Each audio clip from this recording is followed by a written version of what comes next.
2007 সালে অ্যামাজনের দুই প্রাক্তন কর্মচারী সচিন এবং বিন্নি বানসাল দ্বারা প্রতিষ্ঠিত ফ্লিপকার্ট বেঙ্গালুরুতে একটি সাধারণ দুই শয়নকক্ষের অ্যাপার্টমেন্ট থেকে পরিচালিত একটি অনলাইন বইয়ের দোকান হিসাবে শুরু হয়েছিল। কোম্পানিটি দ্রুত ইলেকট্রনিক্স, ফ্যাশন এবং লাইফস্টাইল পণ্য অন্তর্ভুক্ত করে তার অফারগুলি প্রসারিত করে। ভারতের ই কমার্স সেক্টরে একটি গুরুত্বপূর্ণ খেলোয়াড় হয়ে ওঠে। ফ্লিপকার্টের প্রবৃদ্ধির একটি গুরুত্বপূর্ণ মুহূর্ত ছিল 2011 সালে ক্যাশ অন ডেলিভারি পেমেন্ট বিকল্প চালু করা, যা অনলাইন পেমেন্ট সম্পর্কে ভারতীয় গ্রাহকদের আশঙ্কা দূর করে এবং আস্থা এবং বিক্রয় উল্লেখযোগ্যভাবে বৃদ্ধি করে। আজ Flipkart e commerce, digital payment এবং স্বাস্থ্য সেবা সহ বিভিন্ন ক্ষেত্রে কাজ করে, যার বিশাল গ্রাহক বেস এবং ভারতের অনলাইন খুচরা শিল্পে একটি উল্লেখযোগ্য বাজার অংশীদারিত্ব রয়েছে।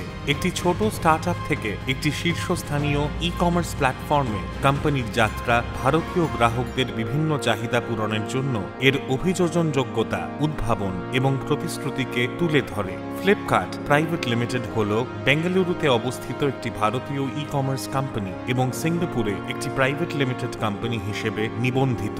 কোম্পানিটি অনলাইন বই বিক্রয় দিয়ে শুরু করে এবং পরে consumer electronics, fashion, home basic, মুদি এবং লাইফস্টাইল পণ্যে পরিণত হয়। কোম্পানির বাসস্থান 2025 সালে সিঙ্গাপুর থেকে ভারতে স্থানান্তরিত হয়। 2007 সালের অক্টোবরে ব্যাঙ্গালোরে সচিন বানসাল এবং বিন্নি বানসাল আইআইটি দিল্লির প্রাক্তন শিক্ষার্থী এবং অ্যামাজনের প্রাক্তন কর্মী ফ্লিপকার্ট প্রতিষ্ঠা করেন।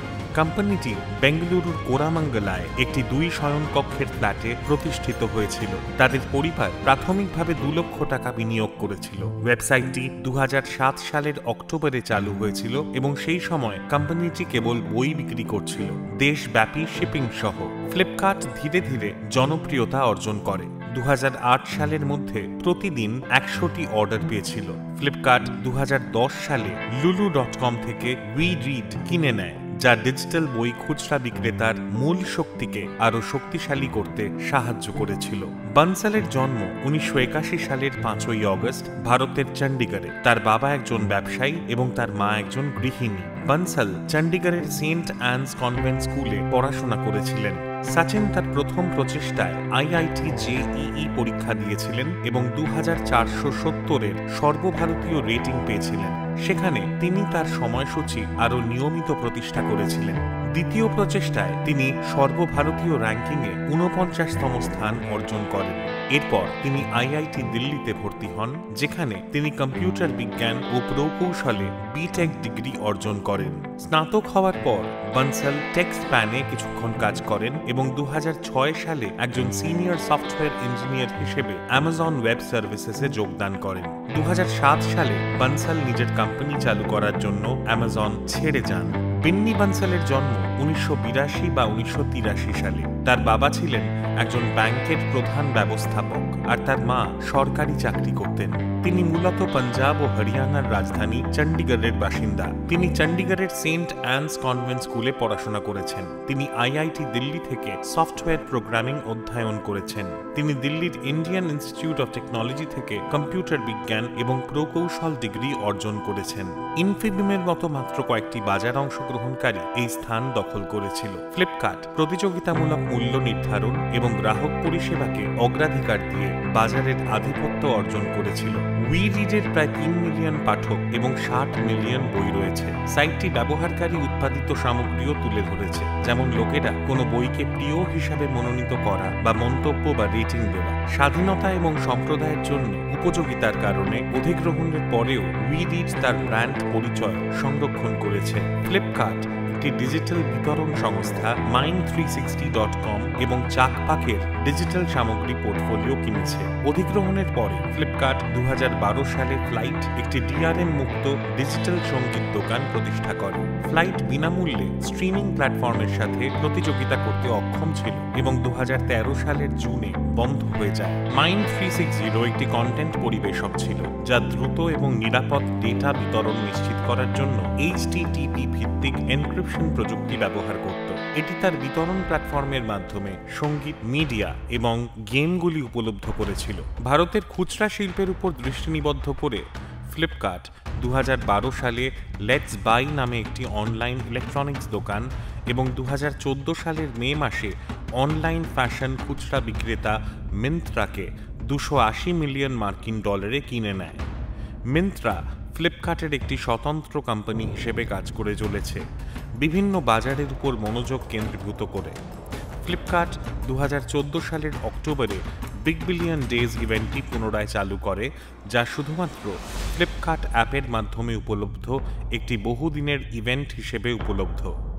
ফ্লিপকার্ট তার সরবরাহ শৃঙ্খল প্রসারিত করে এবং আরও পরিপূর্ণতা উন্মুক্ত করে। ক্লায়েন্টদের চাহিদা অনুযায়ী কেন্দ্র তৈরি করা হয়েছে। ইভেন্ট চলাকালীন ফ্লিপকার্ট $300 মিলিয়ন মোট পণ্যদ্রব্য আয় করেছে, যার বেশিরভাগই ফ্যাশন বিক্রি এবং বেশিরভাগই মোবাইল বিক্রির মাধ্যমে আয় হয়েছে। মোবাইল ই কমার্সের উপর কোম্পানির মনোযোগ বৃদ্ধির সাথে সাথে ফ্লিপকার্ট 2014 সালে এনজিপিতে বিনিয়োগ করে এবং মোবাইল পেমেন্ট ক্ষমতা বৃদ্ধি করে। ফ্লিপকার্ট অনুমান করে যে মোবাইল ই কমার্স তার রাজস্বের 50% ছিল।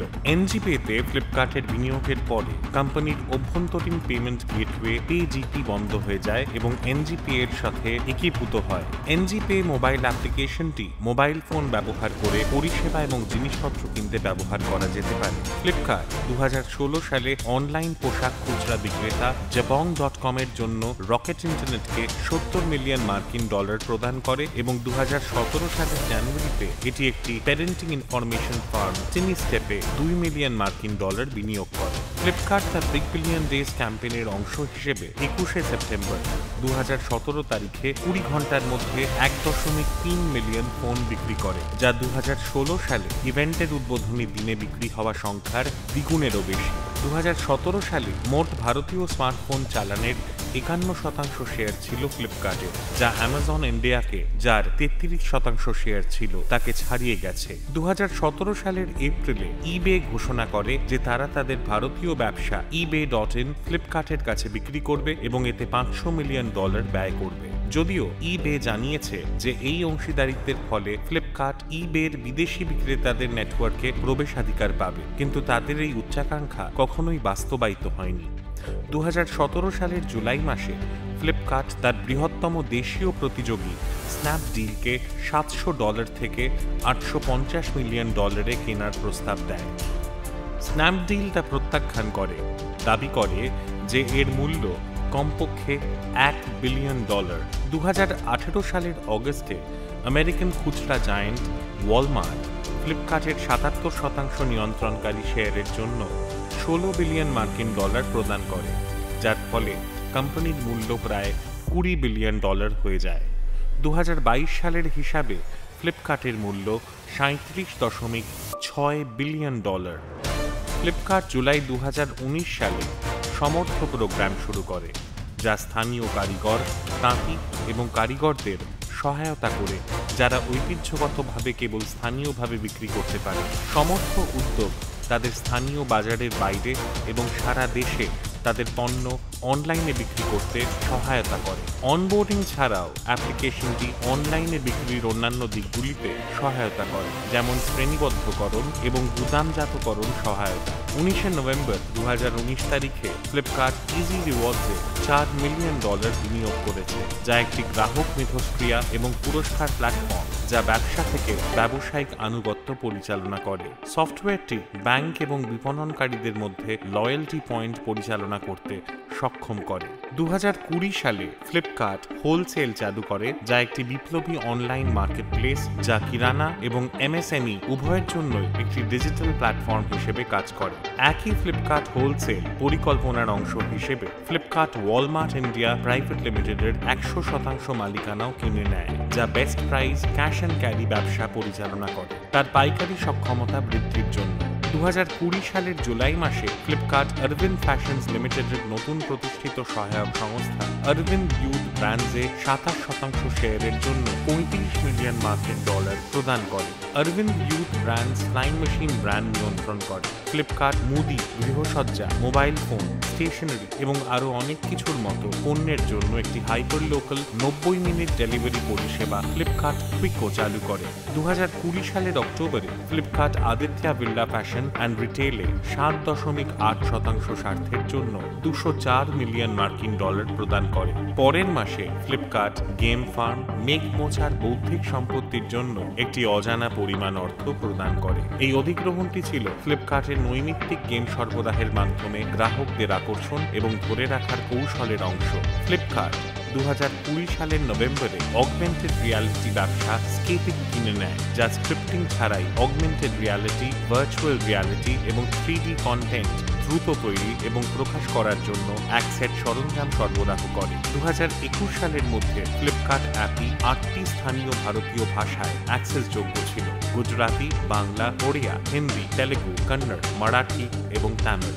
ক্লিয়ার ট্রিপ অধিগ্রহণের ঘোষণা দেয়। ফ্লিপকার্ট ভারতীয় এবং বিশ্বব্যাপী উভয় বাজারেই হোটেল শিল্পে প্রবেশ করেছে। Flipkart hotel clear trip API ব্যবহার করে। ফ্লিপকার্ট মধ্যপ্রাচ্য এবং উত্তর আফ্রিকায় পরিচালিত একটি অনলাইন ভ্রমণ বাজার WEGOর সাথে একটি বাধ্যতামূলক চুক্তি করে ক্লিয়ার ট্রিপের মধ্যপ্রাচ্য ব্যবসা কিনে নেয়। এর মধ্যে রয়েছে flying.com ওয়েবসাইট বিক্রি করা। ফ্লিপকার্ট 2021 সালের জুলাই মাসে শপসি নামে একটি সামাজিক বাণিজ্য বাজার চালু করে, যার মাধ্যমে ব্যক্তি এবং ছোট ব্যবসাগুলি সরাসরি সোশ্যাল মিডিয়া চ্যানেলের মাধ্যমে ক্লায়েন্টের কাছে পণ্য বিক্রি এবং পুনরায় বিক্রি করতে পারে। শপসি 2021 সালের ডিসেম্বরে 700টি ভারতীয় শহরে তার খাদ্য বিতরণ পরিষেবা চালু করে। 2023 সালের জুলাই মাসে শপসির দ্বিতীয় বার্ষিকীতে 200 মিলিয়ন অ্যাপ ডাউনলোড হয়েছে, যার 60%-এরও বেশি গ্রাহক টিয়ার 3 বাজার এবং অন্যান্য শহর থেকে এসেছেন।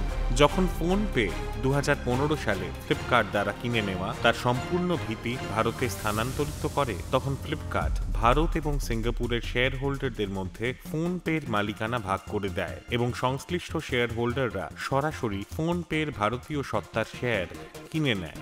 জানা গেছে যে ফোনপের শেয়ারধারী প্রাক্তন এবং বর্তমান কর্মচারীরা প্রায় $700 মিলিয়ন নগদ নিষ্পত্তি পাবেন।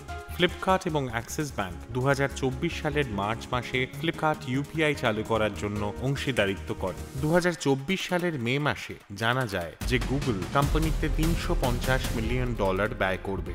জেনারেটিভ এআই ডোমেনে ফ্লিপকার্ট ফ্লিপি ঘোষণা করেছে, একটি এআই চালিত শপিং সহকারী যা ইংরেজিতে উপলব্ধ, যা ক্রেতাদের ক্রয়ের সিদ্ধান্ত নিতে সহায়তা করে। ফ্লিপকার্ট ভাইবসও চালু করেছে, যা ভিডিও কন্টেন্ট এবং অনলাইন কেনাকাটার সমন্বয় করে, যা গ্রাহকদের একটি উইন্ডো শপিং অভিজ্ঞতা প্রদান করে। ফ্লিপি এবং ভাইবস উন্নত স্পাইক স্ক্রিন অভিজ্ঞতা প্রচেষ্টার অংশ। 2025 সালের মে মাসের হিসাব অনুযায়ী ওয়ালমার্টের মালিকানাধীন ভারতীয় ই কমার্স জায়ান্ট ফ্লিপকার্টের মূল্য 38 বিলিয়ন থেকে $40 বিলিয়ন মধ্যে বলে অনুমান করা হচ্ছে। এই মূল্যায়ন 2024 সালের গোড়ার দিকে $35 বিলিয়ন নেমে যাওয়া থেকে পুনরুদ্ধারের প্রতিফলন ঘটায়, যা তার ফিনটেক শাখা ফোনপেকে আলাদা সত্তায় রূপান্তরিত করার কারণে ঘটেছিল। এই সমন্বয় সত্ত্বেও ফ্লিপকার্টের মূল্যায়ন পুনরায় বৃদ্ধি পেয়েছে, যা শক্তিশালী প্রবৃদ্ধি এবং বিনিয়োগকারীদের আস্থার ইঙ্গিত দেয়। 2024 সালের মে মাসে ফ্লিপকার্ট $950 মিলিয়ন তহবিল সংগ্রহ করে, যার মধ্যে $350 মিলিয়ন গুগল বিনিয়োগ করে। এই বিনিয়োগ ছিল ফ্লিপকার্টের অবকাঠামো উন্নত করার, তার বিক্রেতা সহায়তা বাস্তুতন্ত্র সম্প্রসারণ করার এবং কৃত্রিম বুদ্ধিমত্তার মতো উন্নত প্রযুক্তি অন্তর্ভুক্ত করার কৌশলগত পদক্ষেপের অংশ। 2023 সালের ডিসেম্বরে তহবিল সংগ্রহ শুরু হয়েছিল, যেখানে ওয়ালমার্ট $600 মিলিয়ন অবদান রেখেছিল। সামনের দিকে তাকালে ফ্লিপকার্ট 2025 বা 2026 সালে একটি প্রাথমিক পাবলিক অফার পরিকল্পনা করছে। কোম্পানিটি ভারত এবং মার্কিন যুক্তরাষ্ট্র সহ আন্তর্জাতিক বাজারে তালিকাভুক্তির বিকল্পগুলি বিবেচনা করছে। উপরন্তু ফ্লিপকার্ট তার আবাসস্থল সিঙ্গাপুর থেকে ভারতে স্থানান্তর করার পরিকল্পনা করছে, যা উল্লেখযোগ্য কর সুবিধা প্রদান করতে পারে এবং এর আইপিও কৌশলগুলির সাথে সামঞ্জস্যপূর্ণ হতে পারে। 2023 অর্থ বছরে ফ্লিপকার্ট 56,012.8 কোটি টাকার একীভূত নিট আয় রিপোর্ট করেছে, যার ক্ষতির পরিমাণ 4,846 কোটি টাকা। ক্ষতি সত্ত্বেও কোম্পানির রাজস্ব শক্তিশালী প্রবৃদ্ধির ইঙ্গিত দেয়, যা এটিকে ভারতের ই কমার্স খাতে একটি শীর্ষস্থানীয় খেলোয়াড় হিসেবে স্থান দেয়। সামনের দিকে তাকালে ফ্লিপকার্ট আগামী 12 থেকে 15 মাসের মধ্যে একটি প্রাথমিক পাবলিক অফার বা আইপিও করার প্রস্তুতি নিচ্ছে, যার লক্ষ্য 2025 সালের শেষের দিকে অথবা 2026 সালের প্রথম দিকে তালিকাভুক্তি। এই প্রস্তুতির অংশ হিসেবে ফ্লিপকার্ট তার আবাসস্থল সিঙ্গাপুর থেকে ভারতে স্থানান্তরের জন্য অভ্যন্তরীণ অনুমোদন পেয়েছে। স্থানীয় নিয়মকানুন মেনে চলা এবং আইপিও প্রক্রিয়া সহজতর করা এই পদক্ষেপ নিয়ন্ত্রক সম্মতি সহজতর করবে বলে আশা করা হচ্ছে এবং এর ফলে ভারত সরকারের জন্য উল্লেখযোগ্য কর সুবিধা হতে পারে। পরিশেষে একটি ছোট অনলাইন বইয়ের দোকান থেকে বহু বিলিয়ন ডলারের ই-কমার্স জায়ান্টে ফ্লিপকার্টের যাত্রা তার কৌশলগত দৃষ্টিভঙ্গি, অভিযোজন যোগ্যতা এবং ভারতীয় বাজারের গভীর বোধগম্যতার প্রমাণ। আসন্ন আইপিও এবং নতুন ব্যবসায়িক ক্ষেত্রে অব্যাহত সম্প্রসারণের মাধ্যমে ফ্লিপকার্ট ভারতের ডিজিটাল অর্থনীতির ভবিষ্যৎ গঠনে গুরুত্বপূর্ণ ভূমিকা পালন করতে প্রস্তুত।